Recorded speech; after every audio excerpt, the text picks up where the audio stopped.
Welcome to லிக்கீஸ் diary. இன்றைக்கி என்ன recipe பார்க்க போனால் பொட்டேட்டோ ஃப்ரை. இதுக்கு நான் பொட்டேட்டோவை சின்ன சின்ன பீஸாக கட் பண்ணி இதை நான் பொரிச்சு எடுத்துக்க போகிறேன் எண்ணெயில். இது தோல் சுருங்குற வரைக்கும் நீங்கள் பொரிச்சு எடுத்துக்கோங்க. இப்போ நான் ஒரு கடாயில் எண்ணெய் சேர்த்திட்டு கடுகு கடலைப்பருப்பு சேர்த்திக்கிறேன். கூட மீடியம் சைஸ் வெங்காயத்தை சின்ன சின்ன பீஸாக கட் பண்ணி சேர்த்திக்கிறேன்.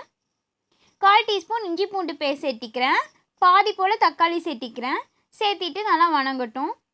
இப்போ நான் 1 பிஞ்ச் மஞ்சத்தூள், 1/4 டீஸ்பூன் வரமிளகாய் தூள், 1/4 டீஸ்பூன் கரம் மசாலா, 1/4 டீஸ்பூன் கொத்தமல்லி தூள், 1/4 டீஸ்பூன் கறி மசாலா சேர்த்திக்கிறேன். சேர்த்திட்டு கலந்து விட்டுருங்க. தேவையான உப்பு சேர்த்திட்டு ஒரு 2 டேபிள் ஸ்பூன் தண்ணி சேர்த்திக்கிறேன். அப்போ தான் அடி பிடிக்காமல் இருக்கும்.